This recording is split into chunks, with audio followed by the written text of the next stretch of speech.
Hello everyone, thank you for joining us. دقيقتين ثلاثة for everyone to join.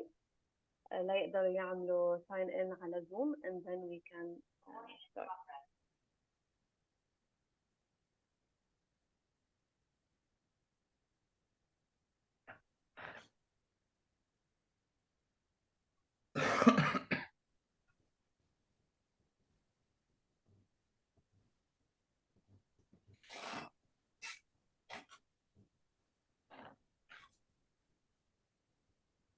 Okay, until the rest of whoever signed up join, I just want to start by saying that this session will be a mix of Arabic and English.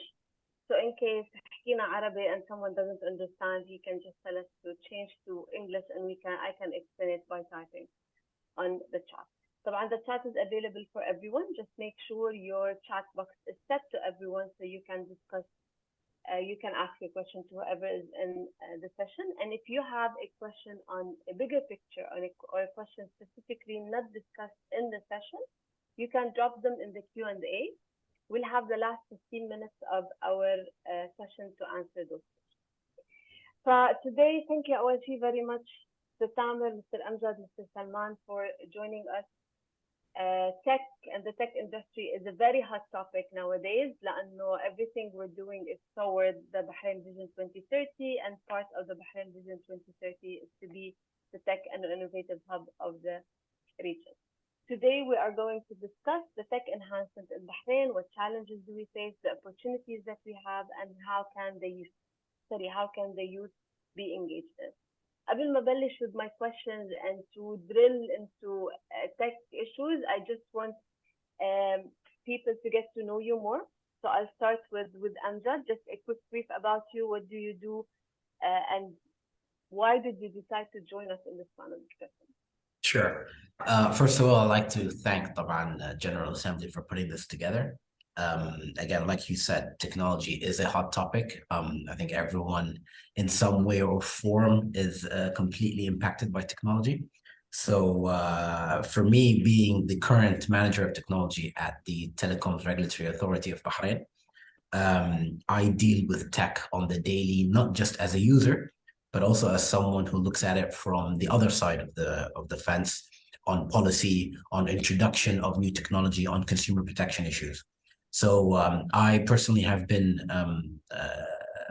my career has spanned over 17 years in the telecommunications industry. I started off as an engineer, and then I've moved into multiple disciplines within the telecom space. So I've worked as a product manager. I've worked in business development. I'm an engineer by background. I manage the spectrum policy department at the TRA. I've also worked on consumer protection issues, and as most recent, the entire technology portfolio. And for me, technology isn't just what we do internally, it's what we present and kind of usher into the kingdom. So I deal a lot with everything that has to do with understanding the use of technology and everything related to that use. So obviously, getting more people to understand the power of what they have between their hands, understanding the risks, understanding the benefits is something that I deal with on the daily. So I'm more than happy to provide any information I can give. Again, since a lot of what we're doing is targeted for the youth, that is a segment that obviously all of us need to have on board in order for us to even achieve bigger and better things, if not just for ourselves, but for the country and our future generations as well. True, very true. يعطيك العافية أمجد. Mr. Tamer, a bit about yourself, and I know our students know Codebase Technologies, and I've talked to some of the people that I know, they know Codebase Technologies, but a bit of also a background about Codebase Technologies and what does the company do. Of course, and thank you so much for inviting me on today's platform. I'm really excited. As I said, I'm a Jordanian. I've been living in Bahrain for the past 10 years. I've been in the financial technology for the past 20 years as well.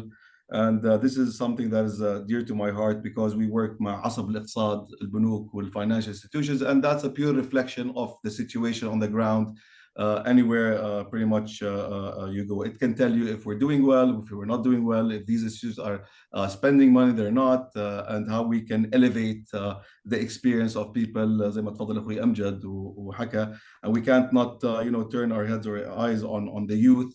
These are the drivers of the future. We fall in between, and we're trying to catch up with what's happening. And we witnessed before and after this whole motion of mobile everything on a palm of your hand.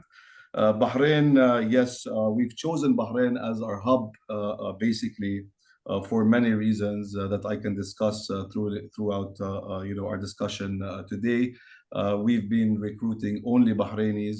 We have presence pretty much within the region. We were born out of the region.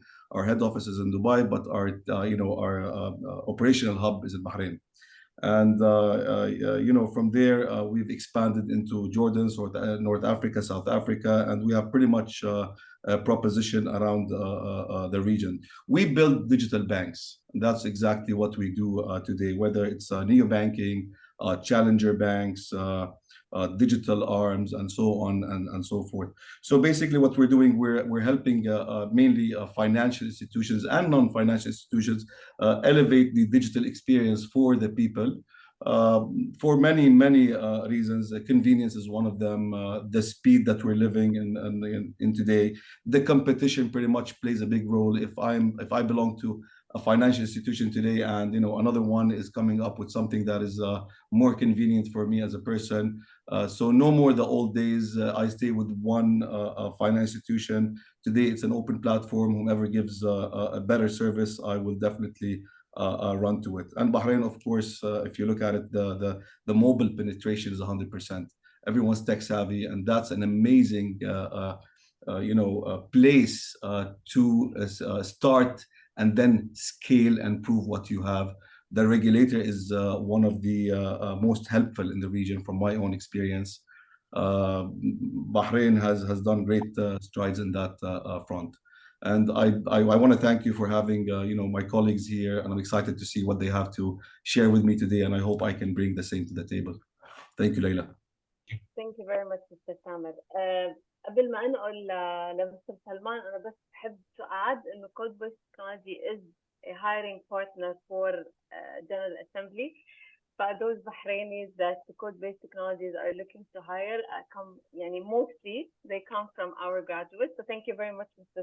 Tamer, for this trust in us. Our students who joined you are very happy in the culture that is in the company. It's our pleasure. Mr. Salman, طبعا you work in BBK as a senior officer in business development. Yeah. A bit of background about you and what do you do. And I want to just, when I was looking for someone working in tech in BBK, I first saw the title business development. So I said, okay, this is not related to tech. And when I looked at the stuff that you do, it's all technology. So if you can also include how is business development related to technology in BBK? Yeah, so my background is mostly in tech, everything in my whole career and education and everything. I've worked in the banking sector most of my career, where I delved into digital transformation, technology, everything. And where it pertains in business development is I am handling at the moment the business process re-engineering. So in BBK, we have a whole initiative where we re-engineering all the processes within the bank. That falls under digital transformation, that falls under tech, that falls under all that stuff. So when I try to re-engineer a process or review and analyze any process, the first thing that I think about is digital. How do I make it digital? How do I bring tech into it? How do I make it better, efficient with technology? This is the first thing that I do. So it is more purely focused on tech and digital transformation. So this is how it pertains into business development, because technology for me is something very dear to me. Like, since I was young, I'm a very tech savvy guy. I've been, let's say, programming since I was very young. I was using all the latest technologies. Even now, I'm keeping up with everything, all the new technologies. So technology is very dear to me. And for me, I think everyone should be aware of technology and its capabilities. And I guess this panel will help people be more aware of technology, how it can be used, more information about technology. And this is also one of the things that everywhere in all my organizations that I have worked at BBK or anywhere else, I try to give awareness about technology, about digital transformation, about all this stuff, because new people, even old people in the organization, everything, they're not fully aware of the capabilities of technology. But once they know what they can do, they're like, wow, I didn't know that I can do that. Like they get a spark in their head of new ideas, like million ideas. Yeah, true, very true. Just on a personal level, what you just said, like we've heard about AI and it's all over the place. And I've seen some AI stuff on the internet and we've used the ChatGPT, Poe, and all those sorts of things. We've been in GITEX last week, and the whole concept of AI, when you see it on ground, is mind blowing. Like it's endless what you can do with it. But when you only hear it without seeing it, then you would, okay, fine, they do that. But when you are more into it, you can see the benefit of it. You can see the scale of what it can do. So what you just said, Mr. Salman, is so true. And why part of why we are doing this panel discussion is also to create awareness that يعني if you are not in the tech sector now, إن كان شيء بسيط ولا شيء كبير, you have to be, لأنه by 2030 and beyond 2030 أو حتى before 2030, all our jobs will be integrated with tech. So if we don't keep up, then مثل ما بيقولوا بيفوتنا القطار when it comes to work. And this is one of the reasons why we're having this. طيب أنا I will start with my question. In case you feel that you want to add to a question or you want to have your input, please feel free to do that. We're very interested to hear what you have to say about tech and the challenges and the opportunities. So my first question will be to Mr. Tamer. Mr. Tamer, how can Bahrain position itself as a fintech hub and attract investments in the sector? Now we are working towards that, but in your point of view, how can we do that better? Oh, Bahrain has positioned itself a few years ago already. So I'll tell you, they've been ahead of the curve. They've started this whole motion, and I witnessed it on ground.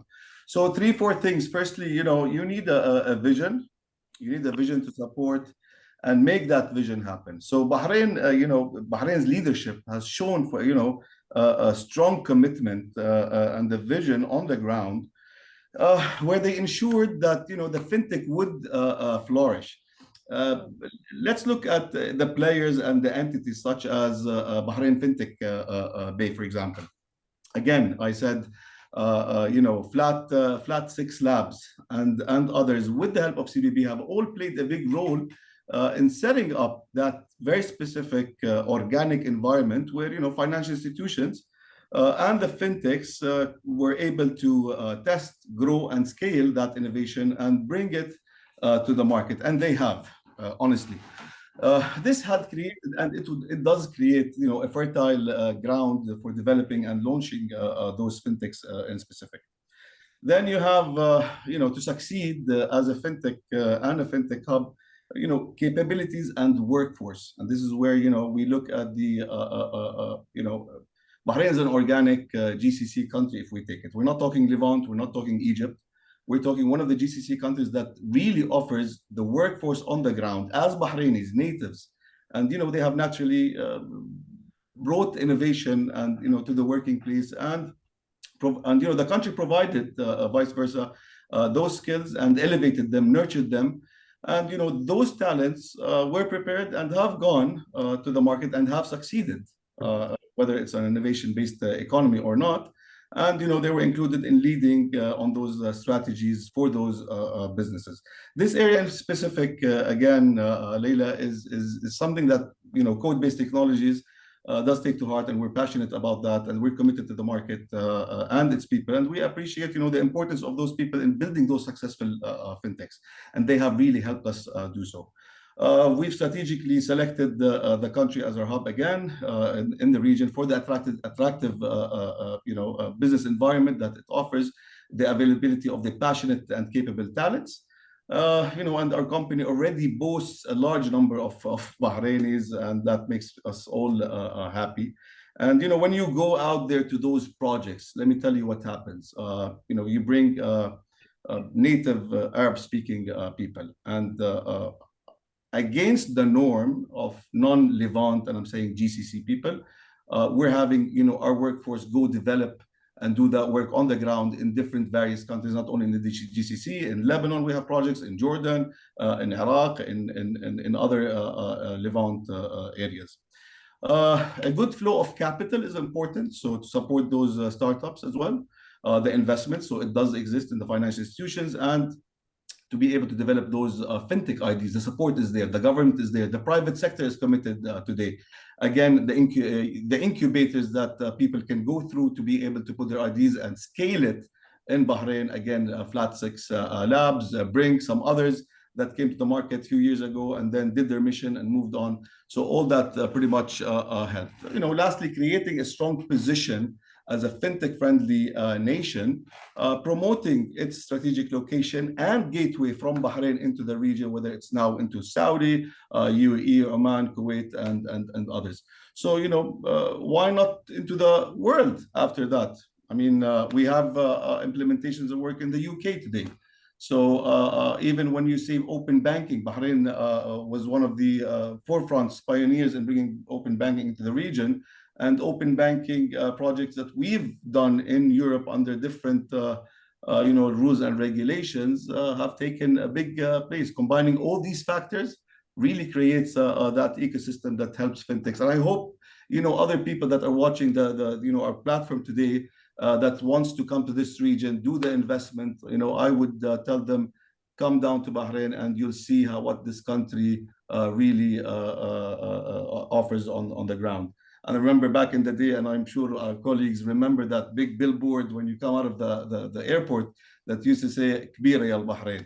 So that is something that you might not see it on the map, but trust me, the people bring that strong power and will into the working place. And that's my take on how we can position ourselves as a fintech in the kingdom. Perfect. Mr. Salman, in your opinion, what are the most significant opportunities for technology-driven growth and innovation in the banking sector in Bahrain? Yeah, well, we've seen a big wave of digital banking, open banking, all of the stuff. Like most of the banks here in the region, they have digital banking, they have applications, they have also ventured into open banking and everything. But what it is still important to keep up to date with all that stuff. It's very important for the customers, for the bank itself. We are seeing new technologies that are emerging. The new technologies that are things like blockchain, artificial intelligence, known as AI, as everyone knows it. So let's start with blockchain. So blockchain has the potential to revolutionize the banking industry, actually. It will enable more secure payments, faster, by using smart contracts, you can enable fast and secure interaction as well between multiple parties, like something like blockchain-based central bank digital currencies, which is called as CBDCs, can replace physical cash totally, fully. So in the future, you might not even see physical cash. It's just going to be digital currency. Another thing that can be used from blockchain, which is things like RippleNet and JP Morgan Coin. These are systematic systems and technologies that can replace big systems like SWIFT and RTGS in the region. It can be used for huge gains for doing fast, very quick international transfers and even more secure. So this is from the blockchain side. From the, let's say from the AI side, everyone knows what AI is, as you said before here today, that everyone knows what ChatGPT is. Everyone uses ChatGPT. Like, if not everyone, most of the people use ChatGPT or anything similar to that. They use it for their work, personal matter, or any random thing they think of. Oh, I want to know what this is. They just use ChatGPT. Like for me, I use it for my planning and travels. This is something like in my daily life. This is for ChatGPT, but don't forget, AI also offers a lot of other technologies. There's a lot of emerging technologies in AI for deep fakes. Now people can literally change the faces of people in videos. They can change the voices. It's scary actually. Like I once saw a video of some famous guy who was talking about something that's no way he's gonna say that, and it was so realistic that I thought it was real at first. Like even image generation, there's image generation that you just write a simple text, it generates for you some obscure or anything you think of, they're gonna generate an image for you. So the capabilities of AI are endless, and it's amazing, to be honest. And I'm happy and thankful that I'm living through this age and seeing all of this. 5 or 10 years ago, if you go back 5 or 10 years ago, most people don't know what AI is. Only maybe tech savvy people, people involved in the industry, in the IT industry, they know what AI and machine learning, everything, they know what its capability is. And if you are not a tech guy or a IT guy or anything like in between, you might have seen someone you know or someone have told you that, oh, AI is the future, AI is this and this and that, and you were like, no, this AI is nothing. But now it's the future. Now AI is literally everything.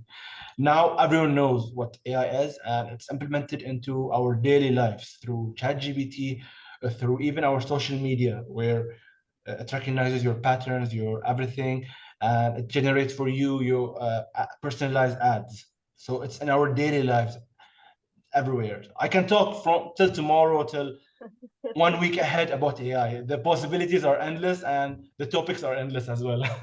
Yeah, and it's scary, to be honest. It's very Yeah, it's scary. very scary. It is very scary. But Uh, but good scary. in good hands, it's good scary. In bad hands, it is scary, and that's it. When you talk about the faces on and the voices on different faces, it started on social media, and it was really scary. If you see, مثلا, Celine Dion singing Fairuz, it was like Yeah. it was something very weird and out of here, يعني. But the capabilities that AI can do is is endless. Before I move to you, Amjad, I want to listen to Mr. Tamer's intake about the AI and how is it integrated into the fintech solution, and what does it, in your opinion, how does customers benefit from it? Before jumping into that, it is, because you guys said it's scary and how people are using Chat GPT. And, I think, because I was against Chat GPT when it came out, it started, it might have people stop being creative when Yeah, you write stuff, when you write your emails. So I was pushing back on that, I know. But then I thought, any technological advancement, has this dark side and has its bright side. So I think if we just concentrate on the good that could come out of technology, whether it's IA or not, that is something that humanity should look at. You look at robots and you say, oh God, this is going to replace the future. You remember all the movies you've watched. yeah. But again, we can just concentrate and don't look at the dark side. So going back to your question, how artificial intelligence is being integrated into the fintech ecosystem, for example, in terms of solutions and all that. It has few areas, risk assessment and credit scoring, for example. So back in the day, I would apply for a loan. It goes to the back office. It takes a few days. It comes back. It checks my credit scoring. Now, it can detect your behavior. It can, in seconds, through those API integrations, goes to benefit. For example, in Bahrain, the credit bureau comes back. Tamer has a clean record. He's been paying his loans on time, and so on and so forth. So that's a helpful area.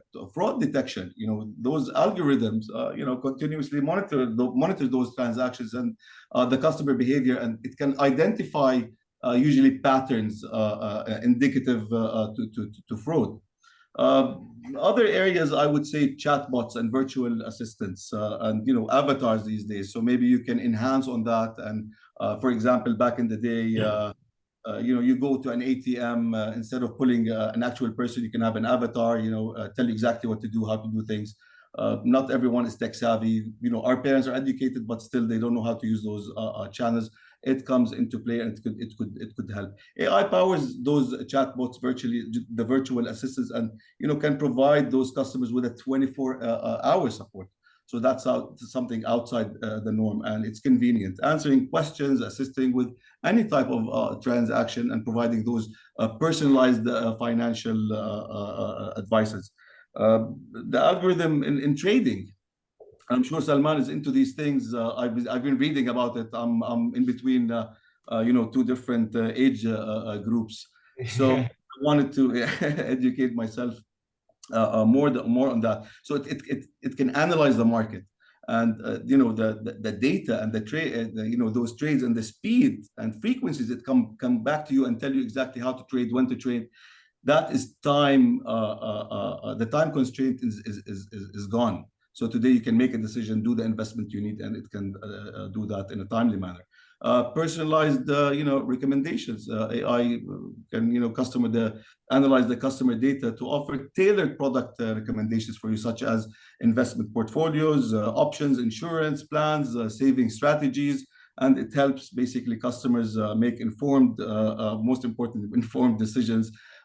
Back in the day, I called my friend, so should I invest in this stock? No, that one, no, do this, do that. Now you can do things on your own.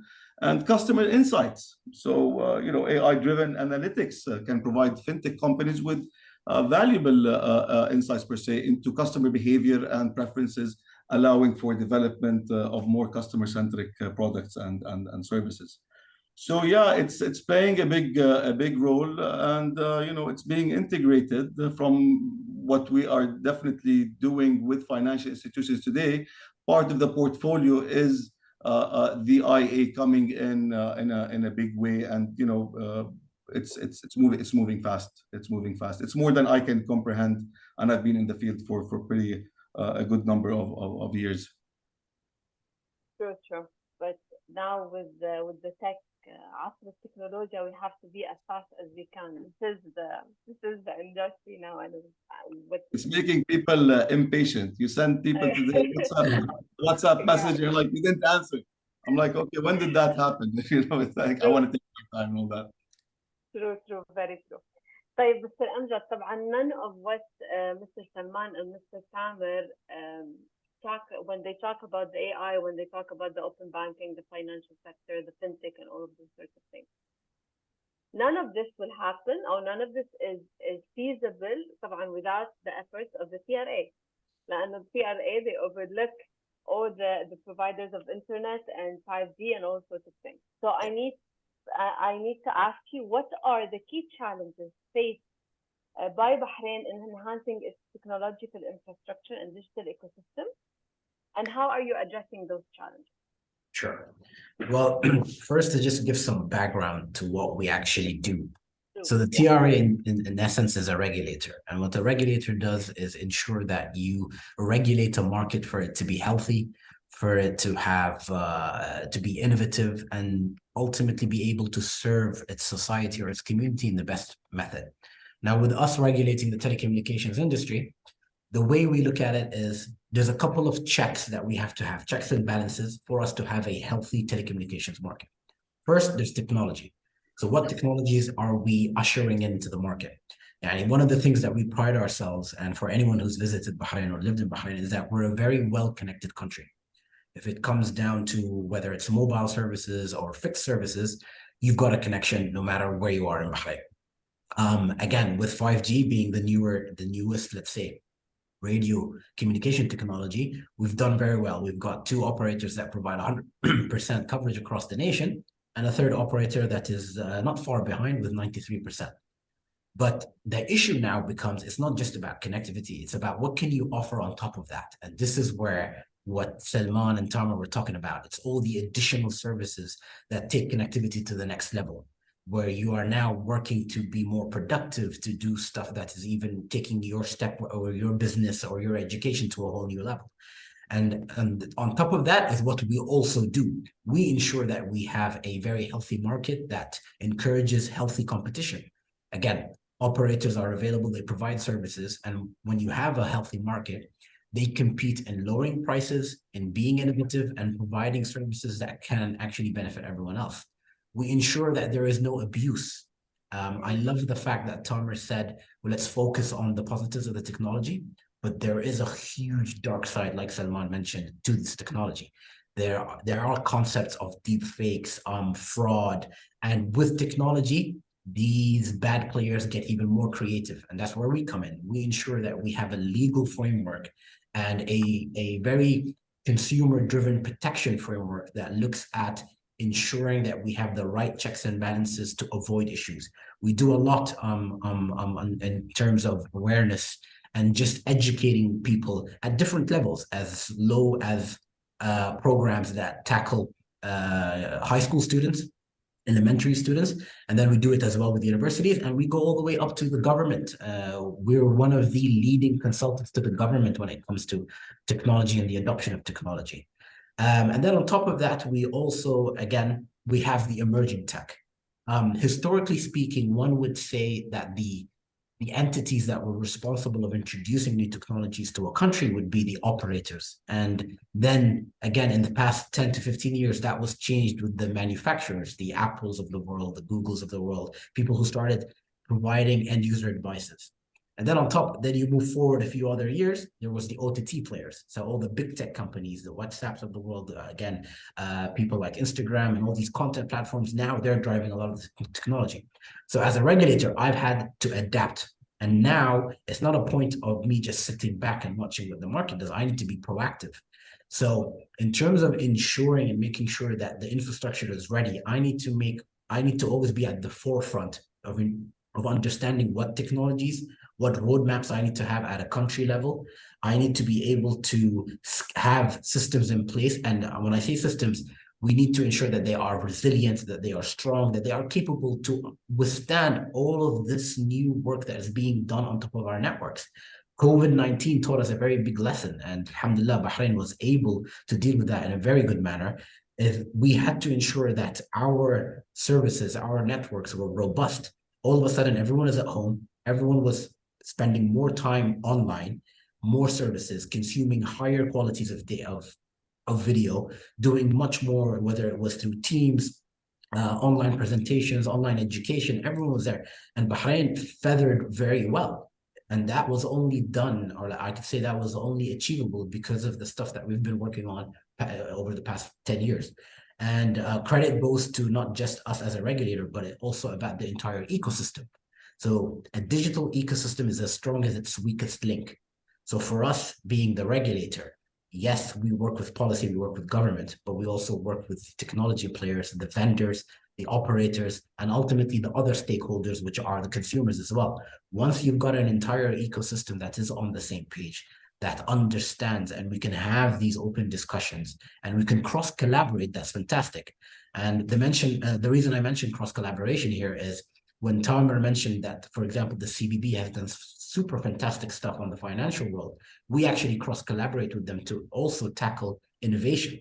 Ultimately, like you mentioned, in order for them to do these services on the financial side, they need robust networks, and we deal with them a lot, and we learn from each other, and we just have these open communication and structures in place to kind of encourage and further promote that.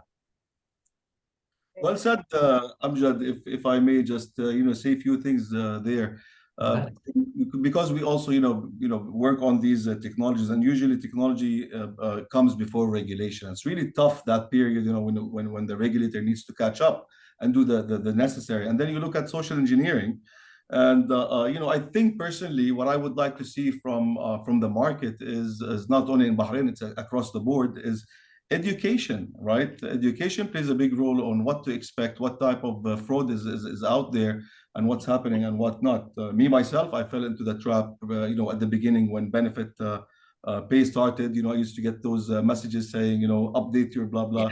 Yeah. And this is someone that is in the field and educated. Imagine the uneducated people, and they've gone a long way in social engineering to an extent where really you'd look at people and say, yeah, haram, this should not. So, I think education goes hand in hand for those institutions. I'm not talking about, the TRA, for example, no, but I'm talking about banks, for example. You come up with a new product. Alongside your spending and saying, I'm giving this service, educate the people on what could happen. Don't share your OTP, don't share your, your CPR, your ID card, and so on and so forth.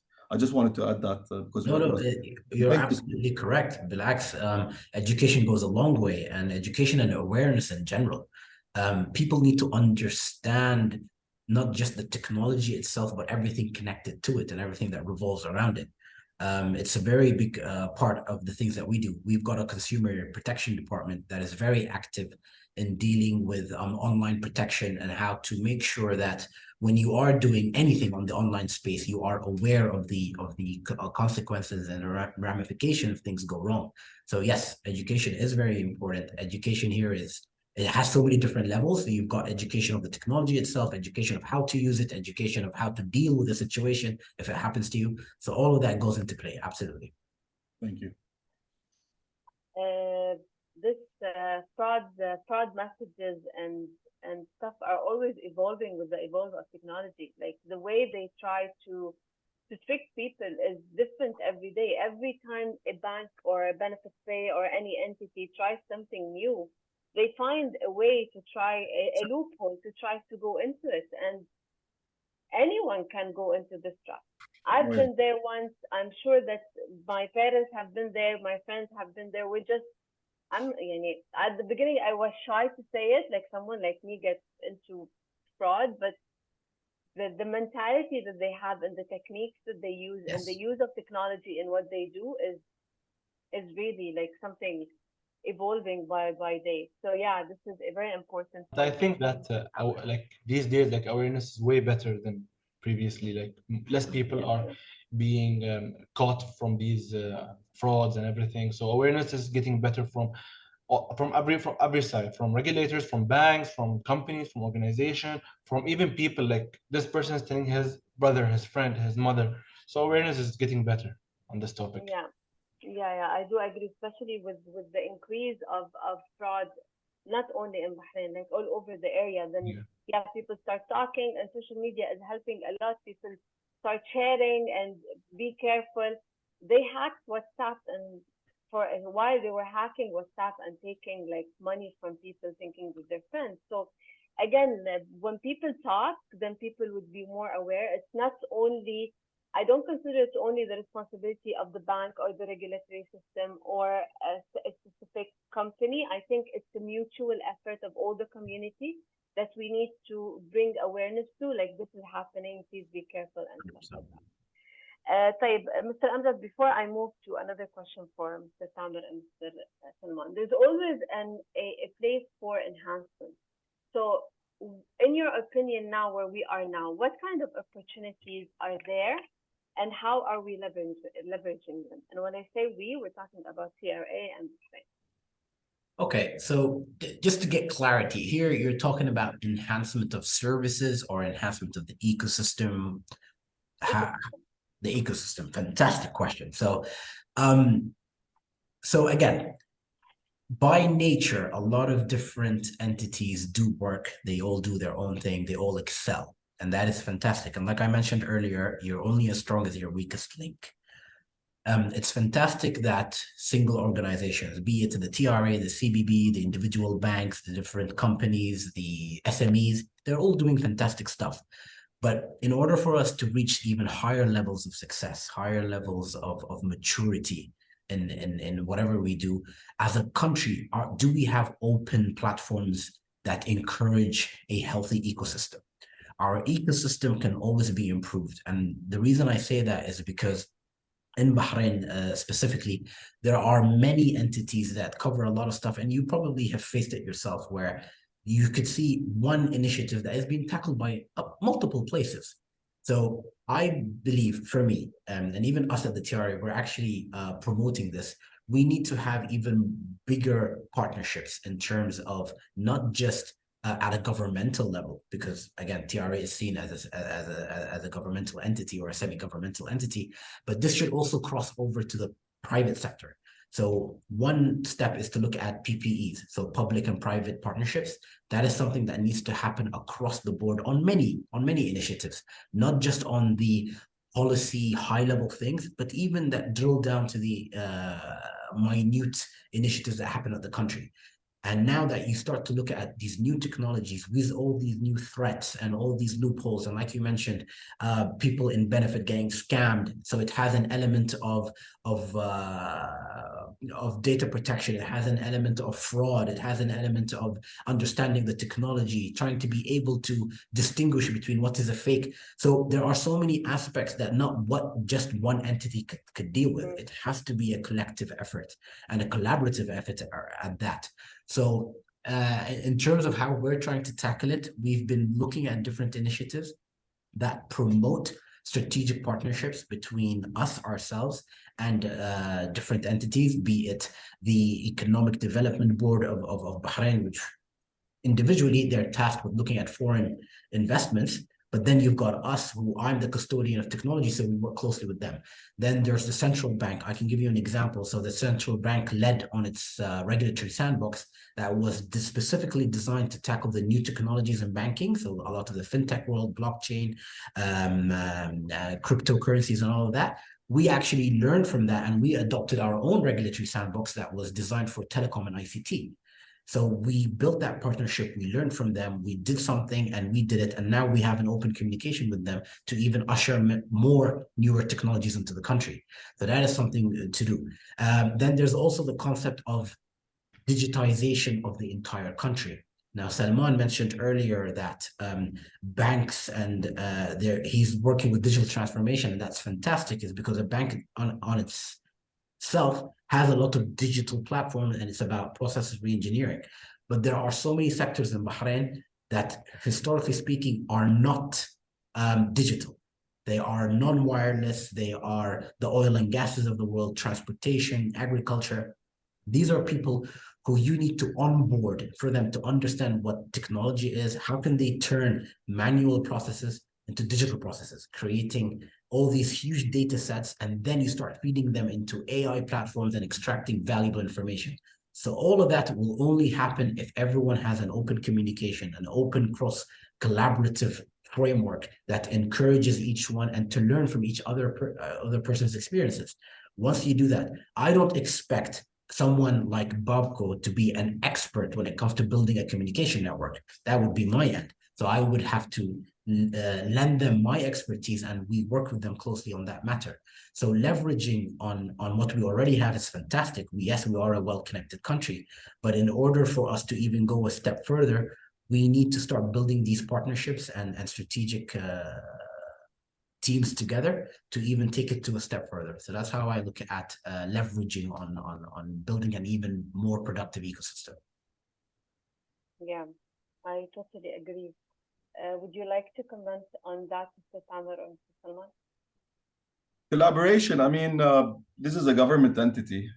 Even the private sector, we always say you can't survive without collaboration, but that goes a long way even within any country with its pillars of the government entities. And if they don't work together in a collaborative way, you know, it won't work, especially these days. So yeah, definitely.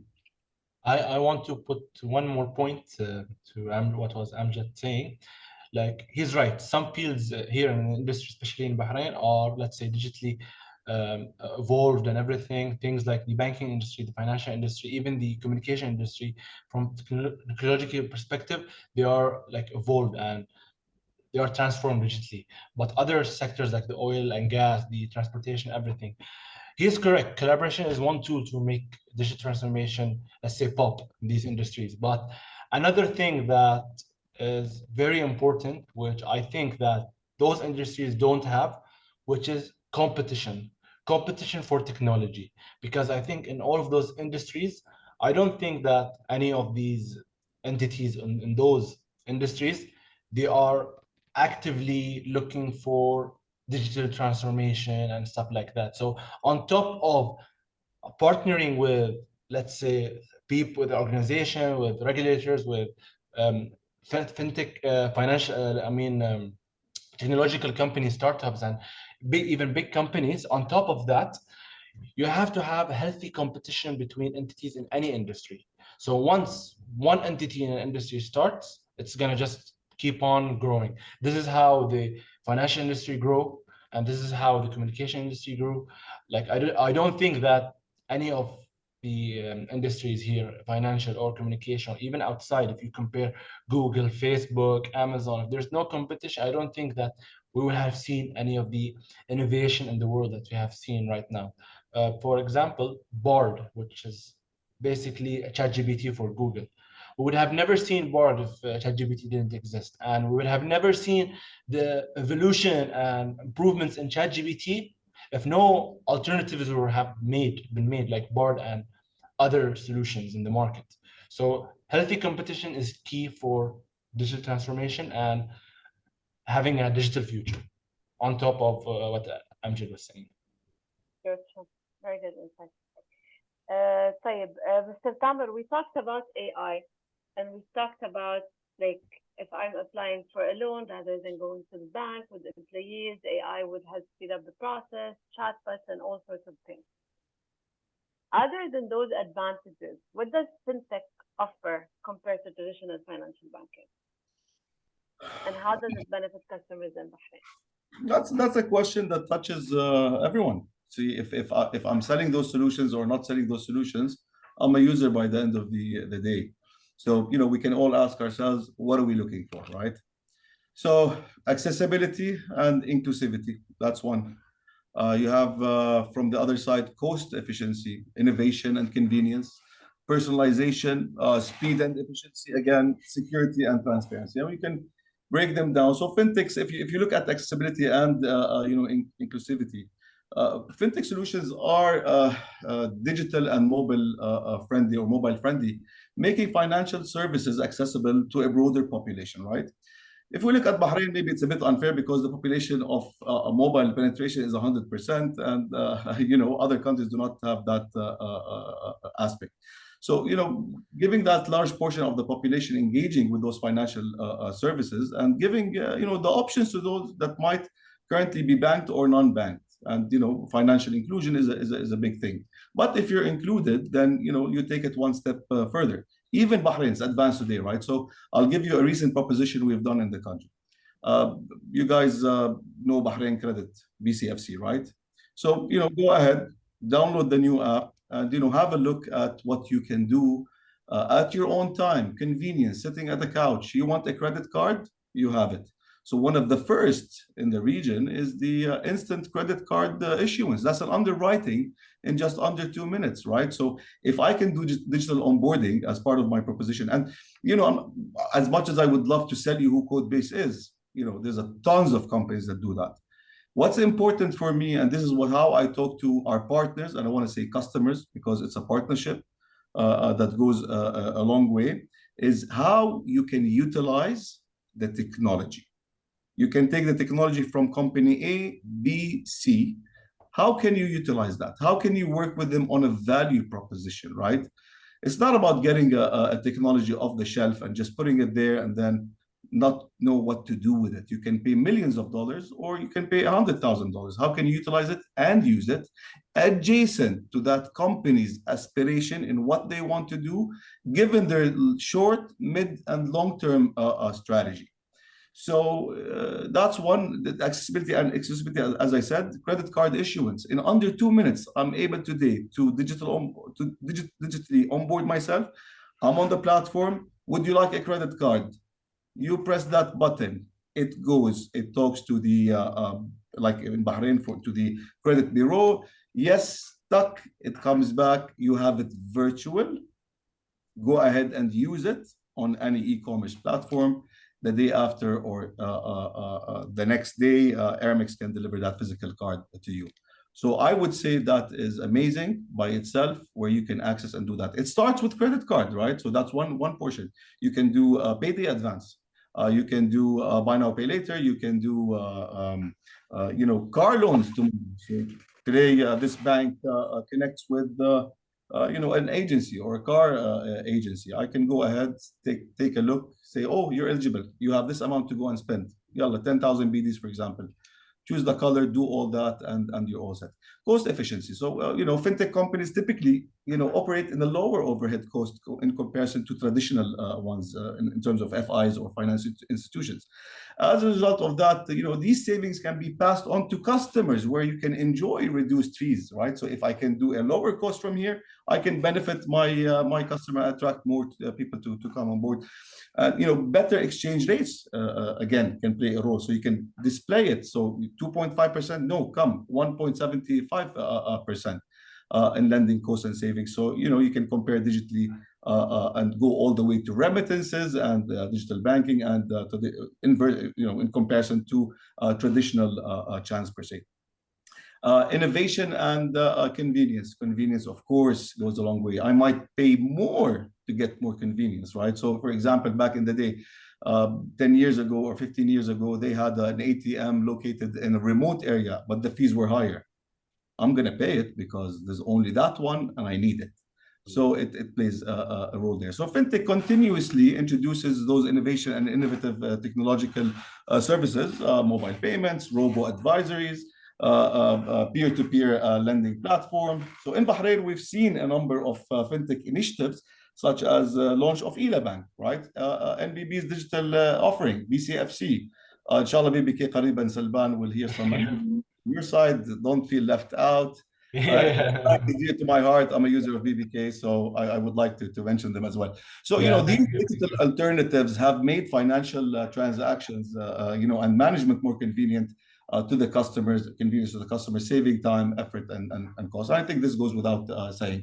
Personalization, fintechs can leverage on data analytics, and Salman will love this because he's into these things. AI can offer personalized financial advice and products recommendations to customers, which can help Bahraini customers in return make more informed financial decisions. Speed, I said that, and then security, of course, Akhoy Amjad mentioned on that, and transparency is big. Fintech companies can invest heavily in cybersecurity measures and often provide what they call, transparent real-time transaction records, where digital onboarding, for example, eKYC, and tomorrow maybe KYB will come, which is a highly secure app, logging those requirements in biometric authenticities or authentication, transaction, OTP verification, and all the other new measures.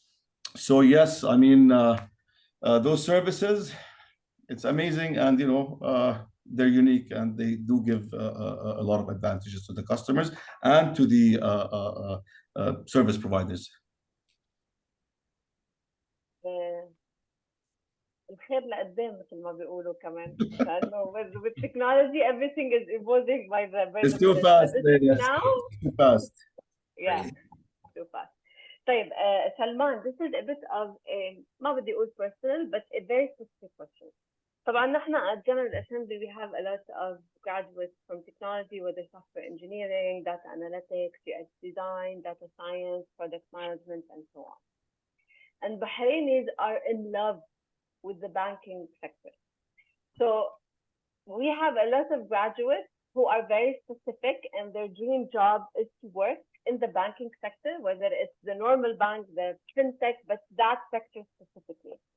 So since you are working in that sector, what advice would you give those people aspiring a job in the banking and financial sector? Is it a good sector? Is it not the time? Is it something evolving based on your experience?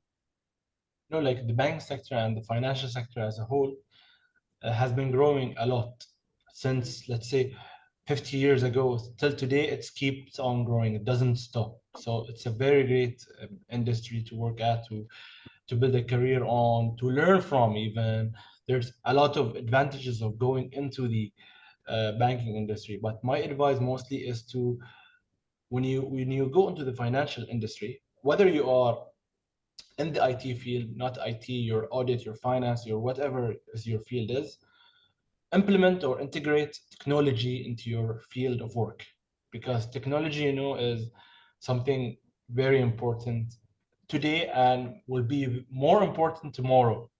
It's going to be the base of everything. Like technology will be the base for all the companies, not even banking, all the companies in the world. Without proper technology and IT, I'm gonna say, uh, everything will fall. But when I talk about IT, don't let people be afraid of the term IT or technology, because some people, they might think of technology and IT as, oh, I have to sit on the computer desk, write code, oh, I have to go to the server room, get some cables, put it in the router switch and everything like that. A lot of people think like that. This is IT. They think that this is IT, or help desk, whoever is setting up my computer, my phone. Oh, this is IT. No, that's not IT. That's part of IT and technology, but that's not IT. That's maybe called, let's call it traditional IT. Modern IT these days is way bigger, way bigger. I'm gonna even say that people in the, let's say in the finance team, and the audit team, and the business team, they can be IT people as well, but they're not IT. How can I say that? Because IT isn't about I'm using or I'm building technology. It's about having the mindset of technology, of bringing the right ideas, bringing the right technology of it. So being an IT guy can be anywhere, any place. So people need to understand what is modern IT, as I like to call it, which is more of, let's say, less of pure technical skills and more of high-level skills of IT, of understanding how IT works and how it can be implemented in your daily job, in your daily life, as a matter of fact. So whether you are in finance, audit, like I said, and retail and risk management, and whatever field it is in banking or even outside banking, remember to implement and integrate technology in your life. And just remember, everyone needs technology. Well, I can't agree more with you, Salman. I'm so happy your mindset took you there. I'll tell you something. I think maybe the word IT is burnt because it's Yeah. heavily used, right. So it's information as a technology. So what I'm seeing in in all our partners in the region, whether it's banks or whether it's other financial companies or fintechs, because times are changing, the mindset is changing, right? And they're bringing now people from the technology sector to come into the financial sector to be able to have that outside of the box, if you like, 30,000 foot view, where Yeah. traditional banks, traditional people are not being able to see whether the new generation wants, given everything we've discussed today. So if you can have that technology, acumen, and bring it into any situation in any field, that is what's important today. And definitely, again, I would emphasize on the mindset, because fintechs are moving much faster than, unfortunately, you work at the bank, than banks. And all these legacy systems and everything needs to be revamped. It's very costly. It's hard to move. Yet banks are still making tons of money, and they cannot just jump ship, but they have to look at the future and see how I can diverse the way I'm doing things and whom I'm serving. My kid would definitely not go to Arab Bank, for example, and say it's not native for them. It's a platform based there on the social media. What the social media is all about. We've built an app. I'll tell you, last year is a neobank proposition where we've used how you swipe left and right, where the young generation is used to, rather than just doing the traditional thing through that, and the success rate was high. So yes, we need more technology people understanding of that acumen and bringing them into any workplace, whether it's a bank or not. Yeah. So like you said, like companies do actually look for people who are, let's say, tech savvy, but they have a background in tech, they know technology. Companies do Yes. look into that. Like look at me, for example, I'm in the business development section. 10 years ago, 15 years ago, would you have thought that someone in business development is tech savvy? Yeah. No No, way. no, I'll Yeah. give you a better one, and Layla, you can dig this one out, and I'd love to tell you whom and where, since we collaborate on the working force. We have people that graduated with a degree of Bachelor's of Art in English, and they're doing coding for core bank system, my See, friend. yeah. They're from Bahrain. Yeah. Fantastic. Our programs are career transitioning. So we try to create awareness, like what you said, Salman, and what you said, Mr. Tamer, that and the content that we use, every industry is a tech industry. It's not only banking, it's not only fintech, it's everyone needs technology. And with all the initiatives that the government is doing, EDB, the iFactory, STEMkey, everyone, what all the initiatives that are coming in together, they all need this talent. So this is one of the examples that we have. We have a music producer who is doing coding now. We have a musician, a guitar musician who is doing coding now. So the career transitioning stories that we have of Bahrainis are really standing out because those people know that the future requires them to do something like that. Thank you very much, Mr. Tamer, for bringing it up. Okay, we are 1 minute above time. I just have one last question for Mr. Amjad because I really need to know about this. And guys, if you have any questions, just drop them in the chat or in the Q&A and we will answer them once I'm done. So Mr. Amjad, Mr. Tamer started at the beginning when he introduced Codebase Technologies as they chose Bahrain as the hub, and very good talks about Bahrain. Mr. Tamer is considered Bahraini by heart. So how would you compare Bahrain to the regional and global tech hub? Sure. It's a very good question. So first of all, I'd like to say something, and I'd like to make it very clear. A lot of people always pit us against each other. They try to compare with our neighbors across the sea or our neighbors around it. For me, it's not a question about comparing. It's a question about differentiation. How do we differentiate ourselves in the region? And something that Tamer earlier mentioned is something that I will take and expand on. So he did mention earlier that Bahrain has done well to be a leading pioneer. Historically speaking, and as a Bahraini, I'm very proud to say that is something that is ingrained in us in being a pioneer of doing stuff first. We were the first country to have oil. We were the first country to have education for men and women. And there's a long list of firsts. And even recently, the Crown Prince and the Prime Minister, in one of his speeches in the US, was signing the new trade deal. He highlighted specifically a lot of the firsts of this country. And a thing that I want to take and put it into relevant context here is it's always great to be a leader and a pioneer in being first. And we believe that in the TRA, and in the sense, and why I say that is we need to differentiate. Being the first is amazing, especially when you're trying to differentiate and innovate. You are considered as the person that could be the gateway to the Gulf. So a lot of the work that we're doing with the government, with the EDB, with all the other entities that kind of promote Bahrain in the international space is how is Bahrain very different? How is it different? And we're different in a few things. We're different in our mindset. We're very open. We deal very well with it. It's a very multicultural place. So what that does is it encourages innovation and creativity. A lot of different minds, different backgrounds, different cultures. You've got this plethora of amazing ideas.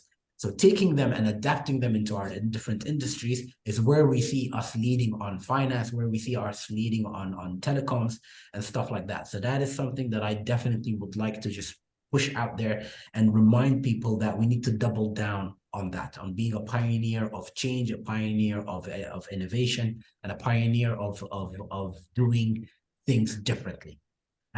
Again, with being a differentiator, Bahrain has done very well although it's a small country, we will never have the economies of scale of our neighbors.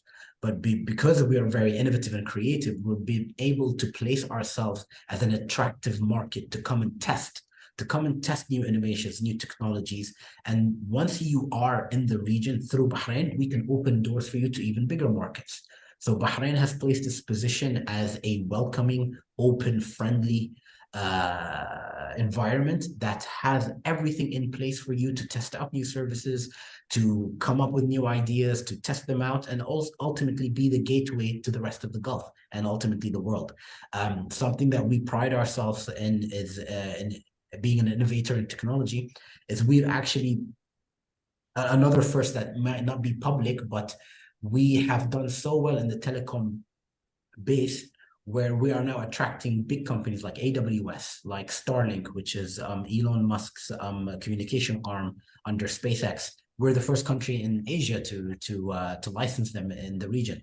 And there's a long list of other places that with due time we will be publishing publicly. But again, it just shows you that all of us at the government level and even down, which is driven by the students that we get, by all the young generation that come on board, we ingrain in them this concept of being different and being creative and being innovative. So that's something I want to mention. And then just to close off on the note, ultimately with the youth, my message to the youth and how Salman tackled it in Tamer: focus on STEM-based disciplines. Focus on science, technology, engineering, and math. That is a fantastic foundation to get you into any field you want to. I myself, I'm an engineer by background, and I graduated 20 years ago. I did electronic and electrical engineering, and the positions that I've held, I've worked in business development, consumer protection, very heavy technology, radio technologies. And in all these positions, I've also done a marketing job. So without my background in engineering being so well understanding of this dynamic and technology-driven world, I would not have been able to do that if I didn't have that background in me. So yes, it's fantastic to see the people who are not from our side of the world, the musicians of the world, the literary writers, but all of them, once you get that STEM background in you, it becomes unbelievable. You open so many more doors for yourself, and the sky's the limit, to be honest. عافية عليك خوي أمجد. أي والله. Very true, very true. Thank you. We're 7 minutes above, beyond time. I'm very sorry I took a lot of your time, guys. Would you like to add anything before we close the session? No, I think today, Leila, was a very, healthy thing, and I would really, ask to do more of these things and awarenesses. I am biased to Bahrain, of course. I work in the whole region, but today was something exciting, and I had a lot of friends that called me up yesterday saying, "Oh, are you going to be in Bahrain?" I said, "No, it's virtual," and people took snapshots of those, the announcement and send it to me, uploading and saying, we're going to have to attend this. Good job, amazing, long due, and all that. So, yeah, this is great. And, you picked very well, between Amjad and Salman. Amazing guys. And I'd love to see you face to face and have coffee and exchange ideas. Yeah, of course, anytime when you're in Bahrain. Yes, thank you, Leila, again for putting this together. It's fantastic. I love these opportunities, getting people from different backgrounds just to share our different experiences, and if we can give back, ultimately, that's something that I absolutely would love to do anytime. Thank you very much for accepting the invite to the panel. Inshallah, next panel will be face-to-face and not بالcampus IBF. And we'll arrange for something very soon, inshallah. Thank you very much, guys. Enjoy the rest of the day. Thank you so much. Thank you. Have a lovely weekend, everyone. Thank you, everyone. Thank you. الله معكم. أهلا. مع السلامة.